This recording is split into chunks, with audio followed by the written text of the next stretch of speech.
This picture hides the most disturbing secret. The girl in the back, smiling, is 4-year-old Heidi Jones. She is standing in front of a crime scene, near the outline of a body. This is where she found her mother, Loretta, murdered, just days before this picture was taken. On July 30th, 1970, the same night Heidi's mother was killed, 10-year-old Lori Kulo was attacked by a man just 3 blocks away. When Lori screamed out for help, the man ran away in the direction of Loretta's house. August 31st, 1 month after the murder, a man named Tom Eagley was arrested after his affair with Loretta became known to the police. He was the only suspect in the investigation. 3 months later, Tom Eagley walked free.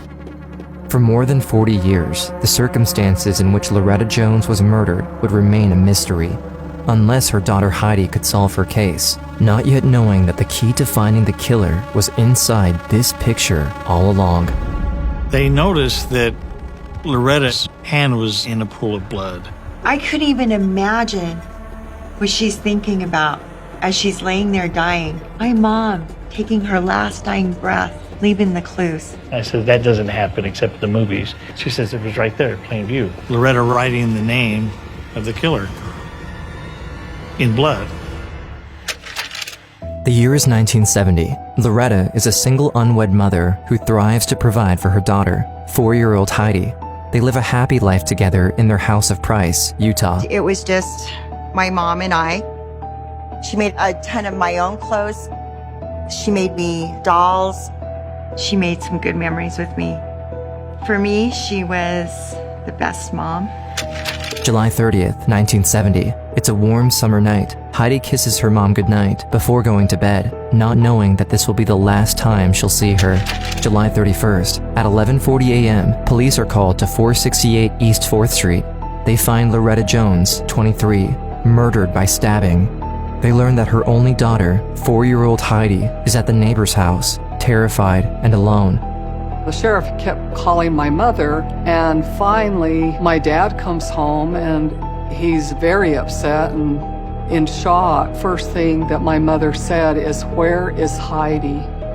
While police pursue their investigation, Heidi is put in the care of her grandparents. With the killer still on the loose, Heidi is worried that he might come for her next, and so are the cops. As it turns out, there had been another attack the night before. This time, the victim was only 10 years old. At around 9:30 p.m., little Lori Kulo was attacked, only 3 blocks away from Loretta's house. Police are convinced the 2 crimes are connected, and the whole community of Price begins to worry about the safety of their own children. A lot of the town was just scared that here's this guy that killed my sister, and he had grabbed a little girl that night as well. Everybody's wondering, where's this guy? What happened to him?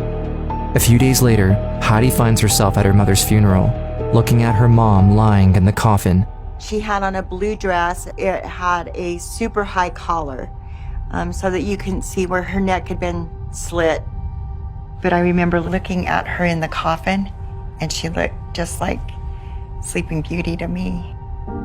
It was really hard to see Loretta, and there's her daughter, Heidi, just crying, realizing that her mother is gone now. In the months that follow Loretta's murder, few arrests are made, and no suspect is ever convicted. 1971, 1 year after the murder of Heidi's mother, the case grows cold, with the killer still on the loose. As Heidi is growing up, one thought haunts her every night. She doesn't remember her mother screaming out for help or making any loud noises while she was being stabbed to death. Heidi understands there's only one explanation. How somebody could not make a sound through any of that, not screaming out for help.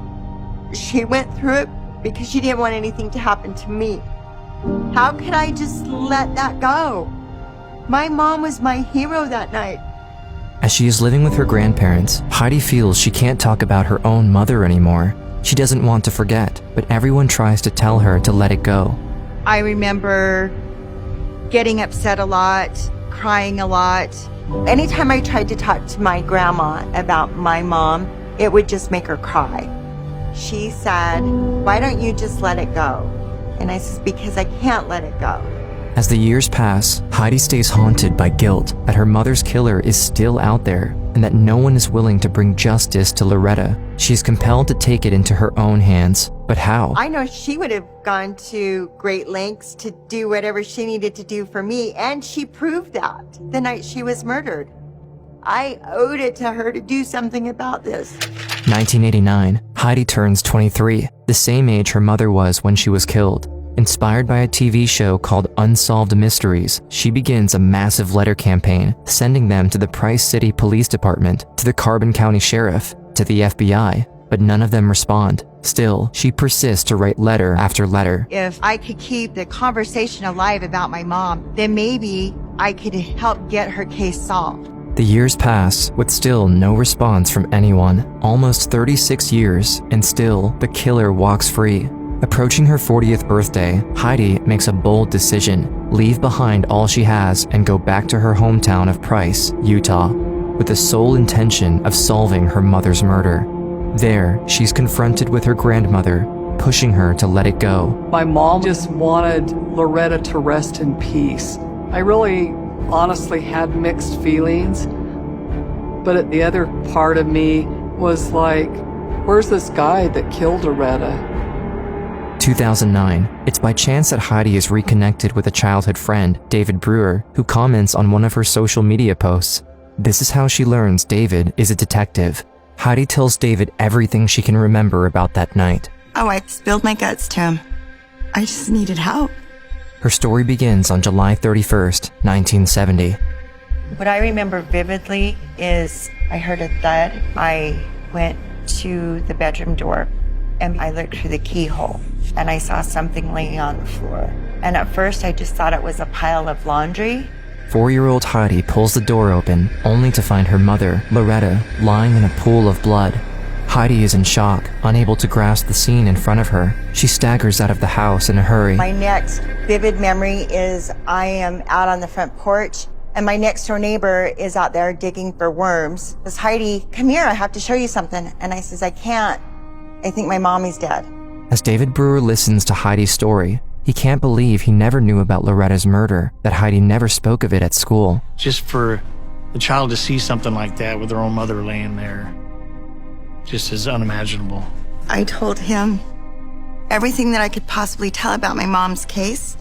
I told him every rumor, every story.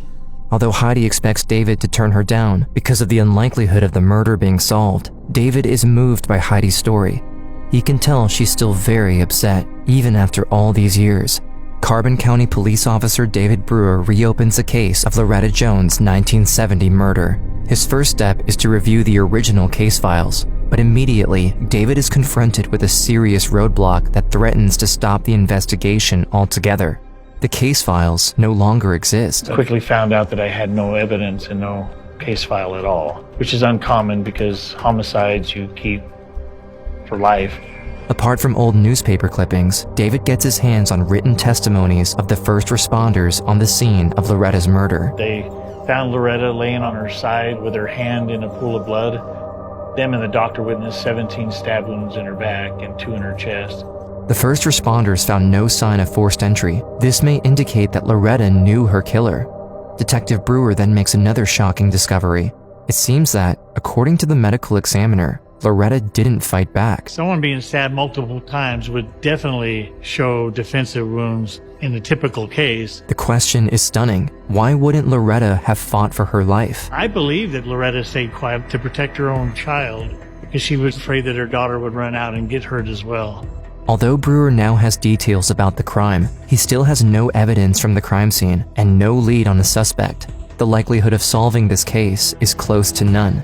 David goes to face Heidi empty-handed. Without any forensic evidence, there's little more he can do. David said to me, too bad we don't have any photos of the crime scene. Right away, Heidi is reminded of a box of belongings her grandma had kept all those years. Inside, she had put anything that concerned the murder of her daughter. The most striking item is a photo of Heidi, standing near the outline of her mother's body. Why are they taking a picture of her right there, where her mom died like that? The blood stain was still there, but this picture is the only crime scene photo we have. Along with the photo is a newspaper cutout of a man named Tom Eagley, a accompanied by a police officer. As David understands it, Tom was the only suspect in the murder case. He spent 3 months in jail awaiting trial, but was set free by the judge because of a lack of incriminating evidence. The judge kicked it out of the preliminary hearing stage. Tom Egley just happened to be a guy at the wrong place at the wrong time walking around. While looking into the other newspaper clippings, David makes a shocking discovery. On the night Loretta was murdered, there was an attempted kidnapping only 3 blocks away. David Brewer knows this can't be a coincidence. It is likely the crime was committed by the same man that killed Loretta Jones. July 30th, 1970, at around 9:30 p.m., Lori Kulo and her brother are riding their bikes in front of their house. As it's starting to get dark, Lori realizes that her brother already went inside. As she quickly decides to go in herself, Lori drops her bike and walks toward the door, but she isn't alone. Just before reaching the safety of her home, a man attacks. He puts a hand against her mouth, preventing her from screaming. While she desperately tries to get away, the man's hand slips from her mouth long enough for Lori to scream out for help. According to Lori's testimony, the man ran away in the direction of Loretta's house. Detective Brewer knows Lori saw the killer that night. He has to get in touch with her. She's the best chance he has to find a proper suspect. At the same time, Heidi makes a most shocking discovery while checking into her grandmother's box. She finds a journal book in which her grandma documented every single thing 4-year-old Heidi said after that fateful night. The first entry was written on the same night Loretta was found dead. Heidi said it was Tom that killed my mom. It sounds like Tom. I had a bad dream. I heard footsteps, and he said, I'm coming to kill you. When I'm through with you, maybe your daughter too. I heard a thud, a noise. Mommy fell. She was dead. I seen him through the hole in my door, that being my keyhole. Why did that Tom kill Mommy? He always slapped her, hitting her. He was mean to Mommy. It was such a horrendous time in my life, and to know that I was there and I witnessed a whole lot more than I actually remember.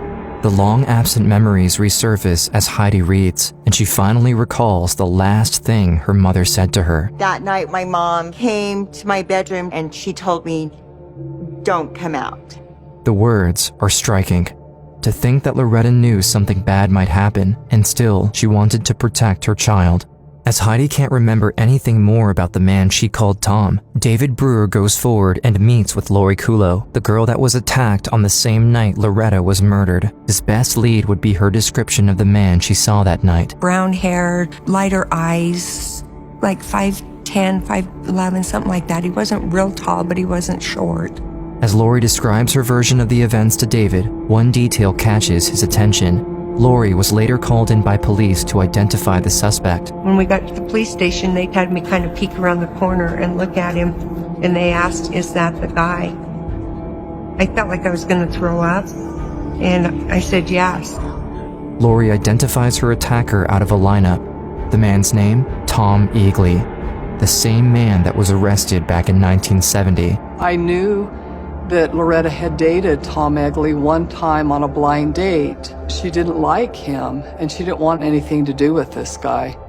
Heidi was always right to the same story every time. Tom killed my mom. While he is sure to have the right suspect, Detective Brewer knows he doesn't have enough evidence to convince a judge for a trial, and if he can't get a confession, his only option would be a DNA sample. While consulting with forensic experts and other qualified detectives, David Brewer is given a crazy idea. If he's going to find DNA evidence, it can only be found in one place: Loretta's body. The thought of exhuming the remains of Loretta is troubling. Still, David calls up Heidi to ask for her permission, as they are both running out of options. Give me the shovel, I'll help dig. Because if that's what it's gonna take, I will do it. I will do whatever I had to do. Investigators in Carbon County say they are closer than ever to figuring out who raped and killed a young mother nearly 5 decades ago. I would hope that nobody ever has to exhume their own mother. It's June 2016. On the day Loretta Jones' body is exhumed, Heidi melts down. In her head, it's as if she's losing her mother all over again, but everything depends on the result of this exhumation. The process is highly publicized, and the parties involved make sure the news will reach Tom Egley's home. David Brewer gets a call from a friend of the Jones family. Someone saw the exhumation on TV. She says, hey, I got some info for you that you might just find interesting. Did you ever know that Loretta wrote the killer's name in blood. And I says, how would you know this anyway? I mean, she says, I was living with Heidi's grandmother at the time, going to school. She says, I saw it right there with my own eyes. We got one crime scene picture back. We looked, and with a little bit of color manipulation on this photo, it is there, plain as day. She writes this T and this O. I never heard that. I was beyond excited. I mean, my mom taking her last dying breath, writing out T and O, leaving the clues. 46 years ago, Loretta made sure her murder would be solved, and yet she has never gotten the justice she deserved. To Heidi, it's now more important than ever that Tom Eagley gets put behind bars. Everything hangs on the results of the exhumation. However, when the lab results come back, they are struck by the worst news ever. No trace of DNA has been found. Although their plan has failed, on television, they play it cool. Their last chance is Plan B, the bluff. There are new things just come to light, and things that didn't make sense maybe a year ago make sense now. The idea is to make Eagley think they did find something and see how he'll react. Hendricks said it's still too soon to publicly name the individual that investigators are looking at for this crime. He did tell me that person is still alive and that detectives are actively working to arrest and prosecute him. Finally, a breakthrough. A woman calls, claiming she knows Tom Eagley as her neighbor and that he came to her for help following the exhumation. Tom came to her house and says, hey, can you watch my dogs? The cops are going to come for me really soon. They arranged for the woman to record her conversations with Eagley, but never expected her to get a full confession. Were you drunk? I was drunk, yeah. And the door closed, and then what? I was turned down for sex. Okay. And that made you feel how? Like I lost it. I cut her throat, and I left. He did it. He really did it. After all these years, he finally confessed. Words can't describe what it was like. It says, we got your guy. Your mom can rest now. A 76-year-old man is on his way to prison for a murder he committed in Carbon County back in 1970. I can't believe this. I can't believe this day is finally here. In my impact statement, I told Eagley how he took my mom away from me. She missed me dating. She missed me getting my driver's license. She missed me getting married. She missed out on everything in my life. It's the end of a long road for Heidi Jones AC. This afternoon, Eagley was sentenced to 10 years to life behind bars for that crime. He will be 96 years old when he goes out before the parole board, and I will make sure he doesn't get out. People say it's closure, but for me it wasn't closure. It was justice. I don't even know how to put into words what David Brewer means to me. Her persistence. I honestly think there were times that she lifted me up. Without her pushing me along and giving me that support, I don't think it would have been solved. Some heroes wear capes, mine wears Kevlar. Yeah, he's my hero. My mom mattered. My mom's life mattered. She mattered to me the most. For me, it's all been about never give up. Never give up. As long as there's hope, there's a chance. I learned to believe in the impossible. This has been such a big part of Jones AC's life. She says she's not sure what she's going to do now. She says simply, she's going to keep her mother's memory alive.